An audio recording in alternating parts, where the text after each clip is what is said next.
Hi అండి. చపాతీ చేస్తా ఉన్నాను. దీనికి కాంబినేషను పన్నీర్ కర్రీ బాగుంటది.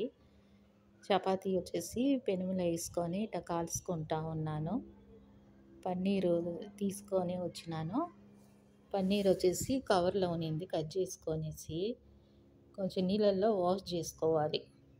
మన మంచి నీళ్ళల్లో ఇట్లా స్లైజులుగా ఎట్లా కావాలో షేప్ కట్ చేసుకుంటా ఉన్నాను. ఇట్లా చూడండి, ఇంత సైజ్ అయితే చాలు. చపాతీలోకి బాగుంటుంది కర్రీ చేస్తే. మీకు జార్లో వచ్చేసి పుదీనా, పచ్చిమిరపకాయలు, తెల్లగడ్డ, అల్లము, ఎర్రగడ్డ, ఈ టమాటాలు మొత్తం వేసుకొని మనం మిక్సీ పట్టాలి, పేస్ట్ చేసుకోవాలి. చాలా బాగుంటుంది ఫ్రెండ్స్ ఇది ఇట్లా చేసుకుంటే. దీనికి వచ్చేసి పన్నీర్ పౌడర్ కావాలి అని ఏమీ లేదు, సింపుల్గానే చెయ్యొచ్చు, అదే టేస్ట్ వస్తుంది. మన ఇంట్లో ఏముందో అది చేస్తే ఎంత బాగుంటుందో. ఒక డేక్షా పెట్టుకొని డేక్షాలో ఆవాలు, జీలకర్ర వేసుకున్నాను.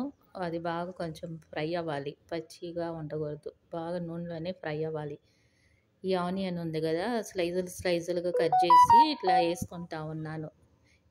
ఎండిమిరపకాయలు, ఇంకా పచ్చిమిరపకాయలు అడ్డంగా కోసి, కరివేపాకు వేసుకొని బాగా ఫ్రై చేయాలి. నూనెలోనే ఇట్లా బాగా ఫ్రై చేయాలి. ఇందాక మనము వచ్చేసి పేస్ట్ చేసుకున్నవి దాంట్లో పచ్చిమిరపకాయలు వేసినాను. స్పైసీగా బాగుంటుంది ఇట్లా చేసుకొని తింటే. చూడండి, ఇది పేస్ట్ చేసుకున్నానే. ఇది వచ్చేసి ఇట్లా డేషాలో వేసుకొని బాగా కలుపుతా ఉన్నాను. మాడిపోకూడదు, స్లిమ్లోనే పెట్టుకోవాలి. అది పచ్చి వాసన పోయే వరకు మనం వచ్చేసి బాగా ఫ్రై చేసుకొని కొంచెం వాటర్ వేసుకున్నాను. బాగా ఫ్రై చేయాలి. దీనికి పసుపు, కారము, గరం మసాలా, కొరిండర్ పౌడరు, ఇంకా ఇవే చాలు.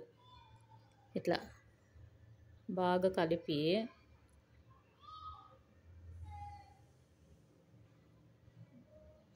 ఇట్లా బాగా కలపాలి. నూనె అంతా పైకి రావాలి, బాగా కుక్ అవ్వాలి. బాగా మనకి సాల్ట్ వేసుకొని బాగా కలుపుతూ ఉన్నాను. తగినంతగా వేసుకోవాలి. ఆనికి తర్వాత టేస్ట్ చూసినాక ఇంకొంచెం వేసుకుంటే సరిపోతుంది. చూడండి, ఇటు కుక్ అయ్యేటప్పుడు ఈ పన్నీరు మనము కట్ చేసి పెట్టుకున్నామే అది వేసుకుంటా ఉన్నాను. ఇట్ట పన్నీరు ఒక 5 నిమిషాలు అయితే చాలు కుక్ అయ్యేకి పన్నీరు. ఈ సైజ్ అయితే చాలు. చపాతీలకి, పూరికి, దోశకి, అన్నంకి, దేనికన్నా బాగుంటుంది ఫ్రెండ్స్ ఇటు చేసుకుంటే. అయింది, ఉడికిందా లేదని చూస్తూ ఉన్నాను. ఇంత ఉడికితే చాలు. చూడండి ఎంత మెత్తగా అయిందో. ఇంకా చపాతీకి కాంబినేషన్ ఇష్టమైతే ఒక లైక్ చేయండి, షేర్ చేయండి, సబ్స్క్రైబ్ చేసుకోండి. బాయ్.